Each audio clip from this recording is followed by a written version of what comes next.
Hey guys, this is Ascendance from 4FS Gaming, and today we were going to have a Rainbow Six Siege video for you, but it appears that it will not be ready in time, so instead I'm going to talk to you about Operation Frontier Shield and reflect a bit on the good and the bad impacts that this massive update has had on Titanfall 2. I would also like to give a massive shout out to all those who have joined our network on the Xbox One 4FS pilots and played with me over the last few days. It's been a blast. So we now have had a good go at Frontier Defense. It is, in my opinion, far superior to the original mode in the previous game, and the higher difficulties are sufficiently challenging to require high-level Titans, good teamwork, and provides a sufficient amount of replayability. So far, I've been sticking pretty close to my Ion Titan, and although have not yet attempted insane difficulty, I am looking forward to tackling that with the rest of my squad when they are ready for it. I do, however, have some critiques of Frontier Defense. The first is that the enemies rarely seem interested in actually fighting you. They assemble in Congo lines and walk toward the harvester. While this is okay, it can make the mode a bit repetitive after a while when you are just racing to gun down 40 nuke titans before they get to the objectives. I think that Arc Titans and Scorch Titans are the best when it comes to the AI in this mode. They will actually use their abilities in less predictable ways to try and fight you, and they can be quite challenging on hard and master. Now, if you have not yet played on the higher difficulties, you should definitely give it a shot.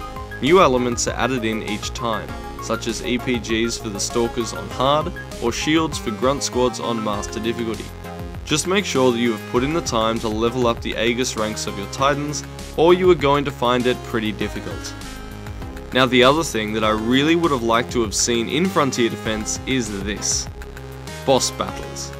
Not even entire boss waves, maybe just one or two campaign bosses that can attack at the end of wave 4 or 5. Now, there are two reasons that I want this. The first is because it would be awesome to have all the Apex Predator mercenaries banter at you while they kill you, and the second is because when you beat a wave, the end is a bit anticlimactic. The last 5 or 6 nuke titans fall, and the game slows down as the enemy spawns dry up. Now, if the last of those spawns was a powerful boss, then that's a different story. You'd end the wave on a high note, a pitched battle against a superior enemy. Now, don't get me wrong, I'm not complaining, but it would just make me really happy to have boss fights in this mode. Like, extra kudos to Respawn if this happens. Onto the new maps, Township has quickly become my new favourite live fire map. The mix of exterior and interior combat is excellent, and there is sufficient verticality to get the jump on horizontally minded pilots. There also always seems to be a tense face-off to control the objective, which makes for very good games. Now, Rise on the other hand was one of my top maps in the first game, and it is still extremely aesthetically pleasing. However, I find that it is just not as well suited to Titanfall 2 as it was for the first game. Now, this is due to the enhanced movement mechanics in Titanfall 2, and that makes those high wall running routes too easy to access and exploit, especially for anyone using grapple. Now, it allows for some insane traversal and escape opportunities, but it can often lead to some frustrating and unsatisfying fights when people play the floor is lava with so much ease pretty much the whole game. I just don't think there is enough connectivity between those high wall running routes in the ceiling to where the rest of the battles take place on the ground. Now, the balance changes were all intended to increase diversity across Titan kit and weapons. Well, did it succeed? My short answer is no, not really. The balance changes by no means broke the game, but I don't think they achieved what they set out to do. Respawn revealed on Reddit that the LMGs were subject to the same aim assist reduction as the rifles and SMGs. And although I don't think this blanket change was very significant, especially for those on PC where aim assist matters even less, I can still hit stuff just fine with my primary weapons on console. On the other hand, the damage nerf for SMGs really did hit pretty hard, and when using them outside of close range, it will feel clunky and slow. With the additional nerfs to the G2 and the flatline, although they were not changed significantly, I have noticed that it has made the R201 the weapon of choice for most pilots. I'm seeing less SMGs, less diversity amongst the assault rifles, and still no surge in grenadier, sniper or shotgun usage. Now, the main issue I have with this update, and this is the big one, is the neutering of sidearms. They are terrible now, especially the wingman. Seriously, this needs to kill on a headshot. These guns were not comparable with primary weapons before, and now there is basically no reason to use them at all. I am a strong advocate of reversing this change, but if you disagree, I'd like to hear your reasons in the comments below. When it comes to the Titans, however, Respawn got it pretty much all right. I think this is the most balanced Titans have ever been since launch.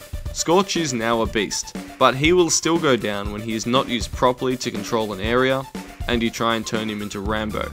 Monarch is less frustrating to fight, and to make up for her weakened kit options, the extra ammo improves her neutral game. On reflection, I do think that the power shot nerf for Legion was needed. The double power shot combination was a bit cheap when people didn't know you were there and you got the jump on them, but because he was a weak Titan overall, I think he needs some other kind of buff to compensate, much like the Monarch Titan received. However, we will have to wait for that one a little bit longer, probably until the next update. The other thing that we will have to wait for if you play on console is the classic music option, as there is a bug that means that we will not be able to access it until the next title update, according to a Respawn Reddit post. Now, I really don't want to sound overly negative with all this stuff, as I am actually really enjoying this update. However, because I love this game so much, I want it to be the best that it can be, and we know by now that Respawn as developers have showed a great willingness to respond to the concerns of their fanbase. So you have to remember that we actually have a fair bit of power in what direction they take in the future. If you agree with any of this stuff, please let Respawn know on their forums or Titanfall 2 Reddit. I'll be putting up a video sometime next week where we will look at the numerical changes for some of the balances in Operation Frontier Shield, including the exact changes to arc rounds and the Scorched Titan. So if you haven't already, please subscribe to stay posted. If you guys are interested, I could also do some guides breaking down the difference between a normal Titan and a Titan with Aegis ranks, showing you guys the exact differences in damage, cooldowns, etc. between the variants. We are also going to try and make our Facebook page a little bit more active, so please click the link and go like us so you can see updates about this game and our channel.